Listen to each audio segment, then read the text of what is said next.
Silver had quite the day today, an unexpected move up, a massive surge in a half trading day. We'll talk about that and what's ahead for silver's price as we head into the last month of the year as we explore.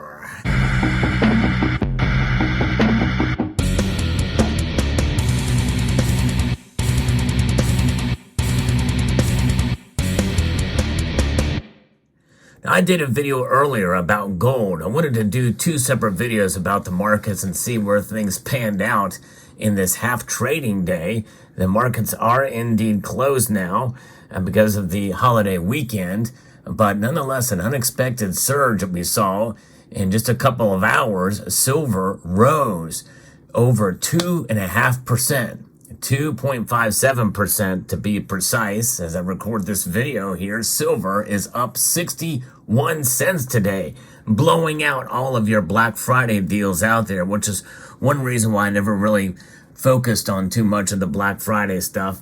You know, it's nice to get deals, and if the price goes down, well, those deals become a lot more attractive, but you've lost it essentially, especially for silver. But even gold went up $10 a day. And it's now solidly over that $2,000 mark. It did pull back below it for a brief amount of time, but nonetheless, this is where we are at.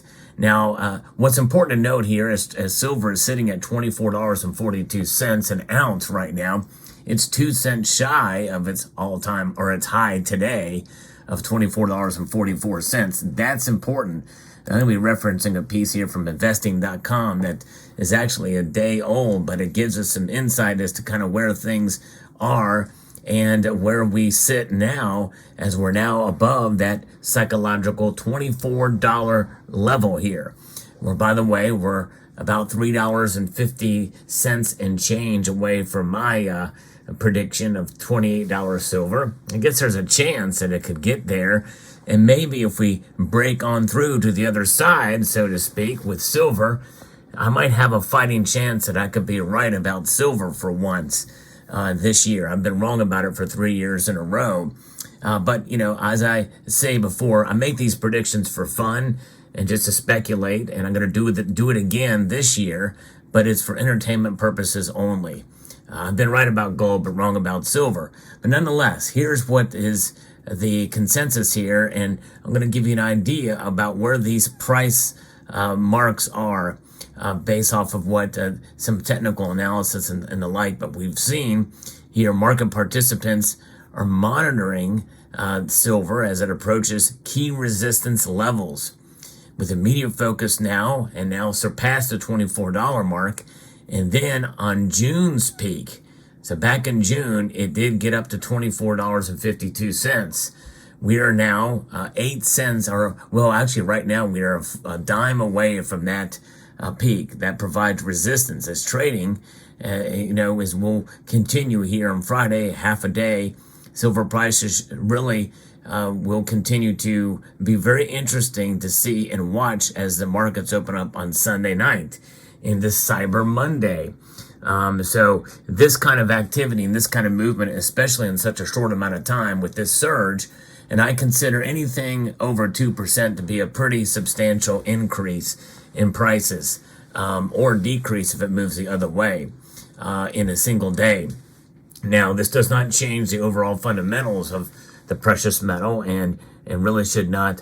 It should only affect your stacking strategy in terms of maybe buying a little bit less in a dramatic move to the upside like this. But the fact that it is a holiday weekend really makes us kind of wonder what's going on here. And really there's not much information as to what it could be other than kind of what is moving gold. Silver is moving more dramatically in that level because we're starting to see now a pause in fighting in Israel right now, and that should be a sign that maybe the metals will calm down a bit and at least stay kind of where they are at. But what's happening? Well, the dollar index is down. It's down to 103.37, down almost 0.4%.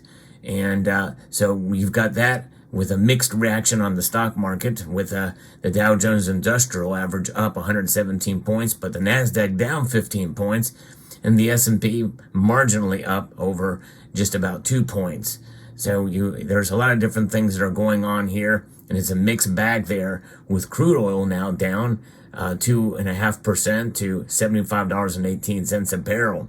So we have those kind of things, along with the commodity sector, which are only down slightly for nickel and aluminum, but no movement at all for copper or for zinc. And lead is only up slightly. So the precious metal space, I think, is kind of reacting based off of the dollar index, and about baking in this idea that the Federal Reserve is not going to raise rates anymore this year. It's pretty much a foregone conclusion. But the thing is that baking in should have really already happened. I don't know why the metals are reacting, especially on a holiday weekend like this. That is somewhat of a mystery to me, but nonetheless they are, and this could be the potential of a breakout. And that breakout is now 10 cents away, according to what the high is in June.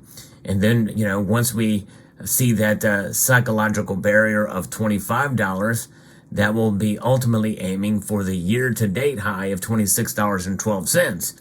That is the high that we've seen in 2023. If we get past that, then we're even more close to that $28 level. So I can say I can save face, right? But nonetheless, that's just for fun. But it is interesting to witness here what's going on with silver. Now, as you know, we approach these kind of price movements from day to day as cautious optimism, because what happens typically? They go back down, and there's a consolidation period, which is why the Sunday night market watch is so important. We usually have a lot of folks interested to see what's going on with the markets. It's something we do here, so I hope you would join me on Sunday night as we follow the markets and see exactly where silver is going to go. Will it continue to push upwards?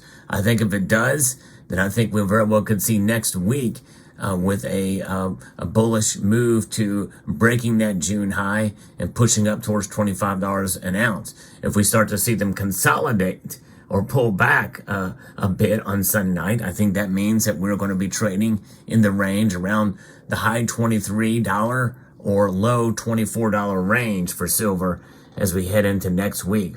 It does tend to tell us a little bit on Sunday night when we do this as the Asian markets open up, so I hope you will join me for that analysis. But what's this about? Well, the dollar essentially is weakening compared to other currencies out there, and that is adding some strength to gold and silver. Now, what happens when the dollar strengthens against other currencies? Gold and silver, they tend to go up in the other currencies. We've seen that. Record highs in other currencies, even somewhat adjusted for inflation. To a point where you think about record highs in Australian dollars and Canadian dollars. Actually, I've not measured to see if the all-time highs in other currencies based off the two previous spikes that we saw in 1980 and in 2011, if they would meet those. But by nominal dollars, they are definitely breaking records, in Australia and Canada and other places as well. So it'll be very fascinating to see where they go. But silver especially is a metal that has proven itself to frustrate stackers. Others are not so frustrated because they know what happens on day to day. And in reality, the day-to-day movement is really just noise. But in the end, it is important to understand and to reconcile with the fact that silver indeed is something that can break out, and it can sustain itself with higher lows during the course of time. And I think we have seen that bear itself out over the last couple of years. And when you take a look at a long-term chart, the past 10 years, 15 years, 20 years, even when you take into account the anomaly that was in 2011, silver really has not done so bad, especially with the pressure that the Fed has been putting on it, especially with inflation hovering around. In fact, I think those are the factors that are coming into play here, because and as J.M. Unleashed has pointed out, it's the idea that with all that downward pressure by the Fed, silver is still doing fairly well. And I think that is something to celebrate as stackers out there. And that leaves us with one other problem, and that is premiums. Premiums, when you buy this silver in the physical form that you see here, is the price you pay to completely be outside of the system. And is it a price that's worth it? You bet your bottom dollar it is, and your top dollar, and all the dollars in between. It's worth it to pay that premium to have wealth outside of any kind of financial institution. Untraceable, untrackable.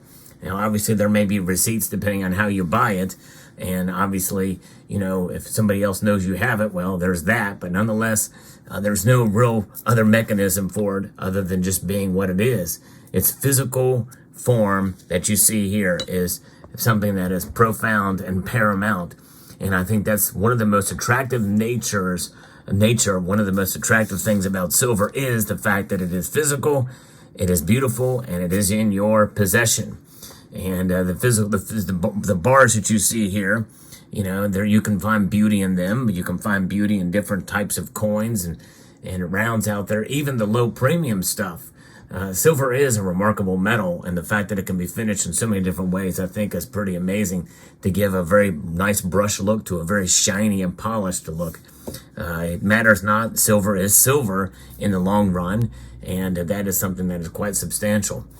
There's people that are thinking, well, hey, it's undervalued now compared to gold. The gold to silver ratio, it bears that out to be the truth and the case, because right now, with today's big move in silver's price compared to gold, the gold to silver ratio has narrowed again. Still very high, but it is now down to 82.35, and it wasn't that long ago where it was pushing 88. But still, I still think it's still undervalued right now, and 82.35 is still high in my opinion. I do think we have to reconcile ourselves with the fact that indeed silver to gold ratio is going to be having a new normal than what we were used to in the last decade. We have to understand that probably 75 to between 73 to 77, maybe perhaps somewhere around 75 is probably the new normal. And but nonetheless, just see how this bears out. But we'll continue to watch this. But as the weekend is now upon us, the official weekend, holiday weekend at that, I hope everybody had a great Thanksgiving, by the way. We will continue to keep an eye on silver.